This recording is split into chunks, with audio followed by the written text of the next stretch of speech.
Okay, so welcome to our virtual class today. Today is not as interesting of a lesson, I'm going to be honest, because it is a skill-based lesson, but it is also going to help you immensely. So before you start this show, I want you to go make sure that you have a copy of Alexander the Great's speech that I put in the lesson for today. I want you to print that out. I want you to have a pencil. And I also want you to print out this annotation student guide. You need those two things, and then you can begin. All right, so most of us have had this experience where we're supposed to read something and get something out of it, and we read a paragraph, and we get done reading it, and we have absolutely no idea what it is that we just read. That happens all the time, and that is the whole point of learning how to annotate, is so that we read and understand what it is that we have read. So we're going to figure out how it is that we do that.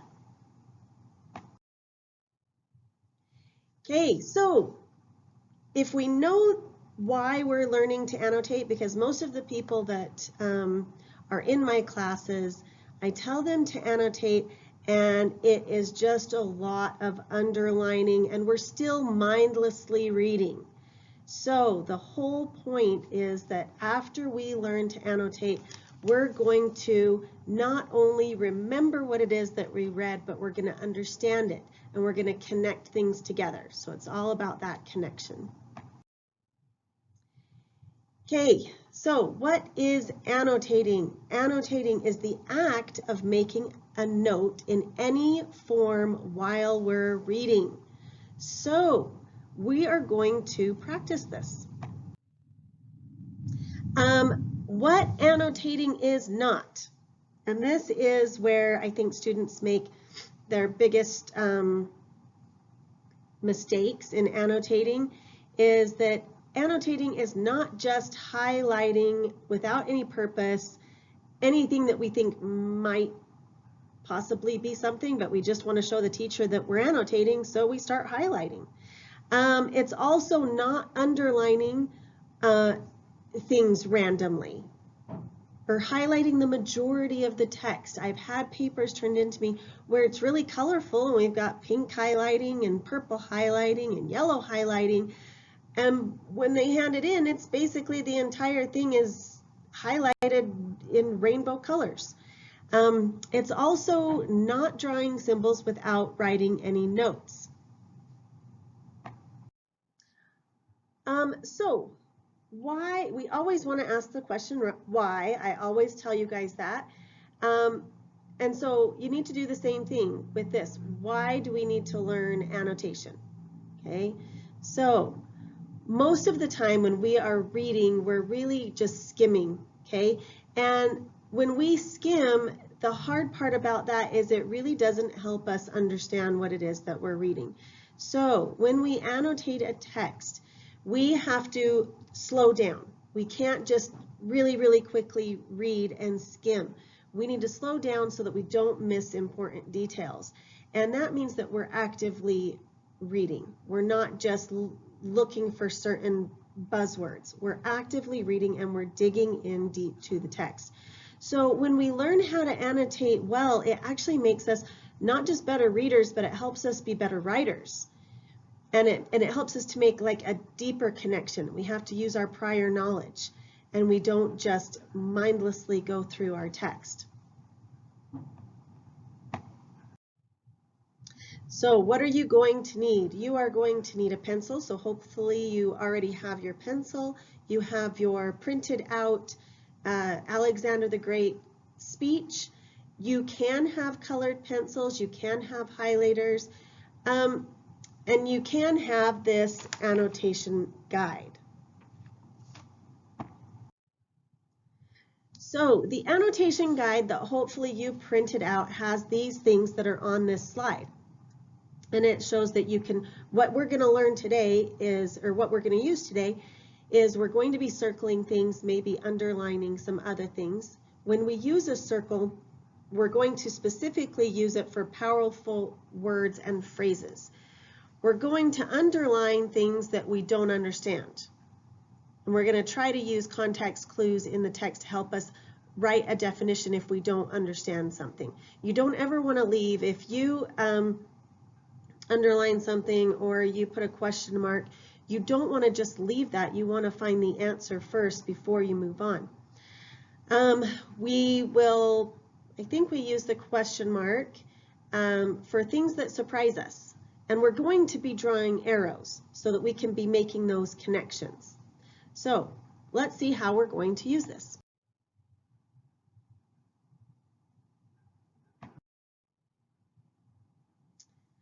Okay, so our steps for annotating a text is first we're going to preview the text. We're going to look ahead.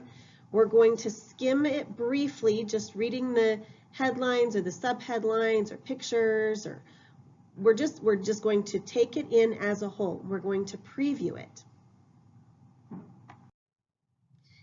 Then we're going to read just a portion of it. And when we do this, we're going to just read a paragraph. And we're going to start with that.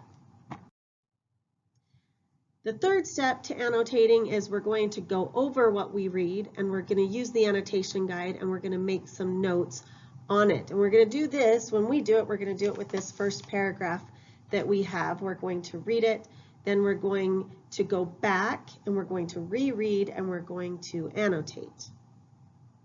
And we're going to use that guide as we annotate. And then fourth, we're going to, after we read it, and then we go back and we annotate using the guide, we're going to go back over it again, and then we're going to see if everything makes sense. We want to use our own words as much as possible because I understand, like if I understand what it is that I was talking about, that's going to help me more than if I write something down that maybe somebody else uses, but I'm not going to connect that. So you want to use your own words. And then after that, we're going to repeat step 2 through 4 using another small chunk of our text. All right, so now comes the time where we are going to practice. So if you'll look on the left-hand side of your screen, and hopefully you have your text right with you because this is what I'm reading off of. The part on the left-hand side of the screen is this like historical context part. So we're going to read that just so that we understand, so we kind of get a little bit of a baseline for what we're going to be reading. So this speech was given by Alexander the Great, and I've actually titled it "Continue On and Fight." So this happens. Last lesson we learned about Alexander the Great and how he conquered all of Egypt and Syria, and now he had moved his army on to India, and he started having a lot of his army that was just done. They were done fighting, they missed their families, they wanted to go home, and so Alexander has this situation where he's gonna have like a mutiny on his hands. So reading the historical context, it says, after 10 years of undefeated battles, Alexander controlled an empire including Greece, Egypt, what had been a huge Persian empire. However, that was not enough for Alexander. He decided to continue his conquest into India. But after 10 years of fighting and being away from home, his men didn't have the will to go into another battle, especially against a strong opponent like King Potus and his army. Alexander used his talent for oration that he had learned while studying under Aristotle to inspire his men with the motivation they needed to continue on and fight to win. So we're going to move over into the box on the right, and we're just going to start with the first paragraph. It says, I observed, gentlemen, that when I would lead you on a new adventure, you no longer follow me with your old spirit. I have asked you to meet me that we may come to a decision together. Are we, upon my advice, to go forward, or upon yours to turn back?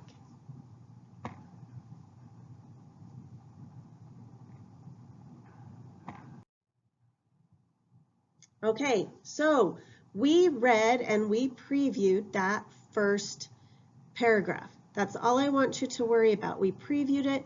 We're going to look and see, do I see anything that sticks out to me? So I want you to take a minute and I want you to see, does anything stick out to you? And I just want you to look for things that you think are important, and then we're going to talk together as a group. Okay, so I'm going to tell you guys what stuck out to me. So one of the first things wasn't even at the first of the text that stuck out to me. It was this word together. So he says we're going to come to a decision together.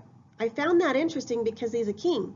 Why would he need to include his army in making the decision? Shouldn't he just tell them that this is what they're going to do?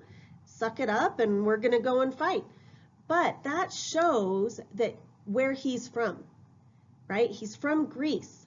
And what we learned a couple lessons ago about ancient Greece is about democracy and this idea of democracy.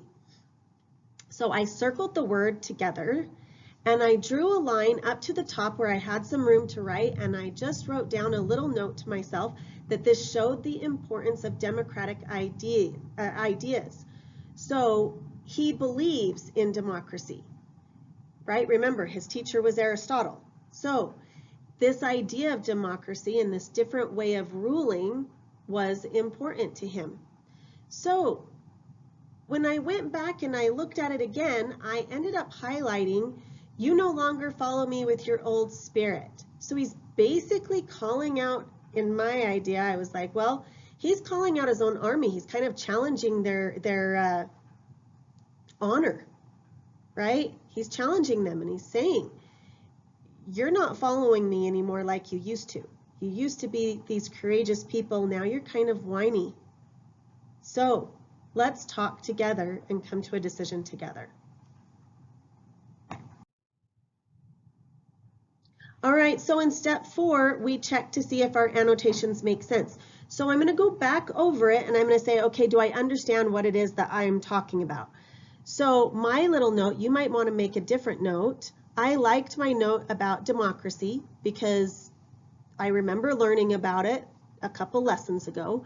And then I also look back and I'm like, okay, do I understand what I mean by challenging his own army, or do I want to change that? So if you guys want to change that, if you want to say challenging their honor, his army's honor, however you want to put it, but I want you to look over and see if you want to do anything different using that guide. Use the guide. Okay, so step 5, I'm going to repeat step 2 through 4, and I'm going to annotate the next paragraph. So on your own, before you move on to the next slide, I want you guys to I want you to read the next paragraph on your own. Just preview it and see what you want to do. Okay, so I'm going to continue on. I'm going to use the same things that I've been using in the first paragraph so that it is the same throughout the whole thing. So it says, if you have any complaint to make about the results of your efforts hitherto, or about myself as your commander, there is no more to say. But let me remind you, through your courage and endurance, you have gained possession of Iona. Okay, so I read this and then I went back and I was trying to see what stood out to me. So first thing that stood out to me was the word hitherto. So I underlined it. What does that word mean? And I looked it up and it means until now. So I underlined hitherto and I wrote the definition right by it. Then it says, if you have any complaint to make about the results of your efforts. So basically he's asking, so has there been a problem up until now? You've seemed pretty happy. You've made a lot of money. You've conquered a lot of places. And then he not only says that, he says, do you have any problem with me? Have I been a bad leader? So that goes back to that idea of democracy. So you could also underline that or highlight that and make a note that he invites feedback. I think that that's kind of interesting. But then he says, but let me remind you through your courage and endurance. Now, I circled those two words because they're powerful words, right? He's reiterating to them that what they do takes courage. What they do is not like a short-term goal, it's a long-term goal. They have to have endurance. It's like running a long race, okay? So it says, through your courage and endurance, you have gained possession of Iona. Now, I also wrote a question mark and I was like, where is Iona? So I went and looked it up. What you can do is, in our last lesson, in the slideshow in our last lesson, I had a map of Macedonia and Egypt and Persia, right? So you can be like, well, where is that? So I want you to go through, make notes that make sense to you. Use this guide, okay? I'm using underlining, I used question marks, I used an exclamation point, I've used arrows, okay? Now, what I would do, which I didn't do, which you can do, is I probably would have underlined commander and I would have then drawn an arrow up to that same phrase, shows importance of democratic ideas, okay? Okay, so once you have done those first two paragraphs and practiced those with me on the other slides, I want you to go ahead and read the rest of the speech. And I want you to do the same thing, drawing arrows, making notes, circling, underlining. Do not highlight the whole text, okay? And making little notes. I also, just so that you guys know, after I finished that part that I had on the last slide, I actually used the numbers 1, 2, and 3 because he makes some key arguments, and I write little notes about that. And I want you to take a picture of your finished annotations, and I want you to upload it to the assignment for today. Okay, we'll talk to you next time.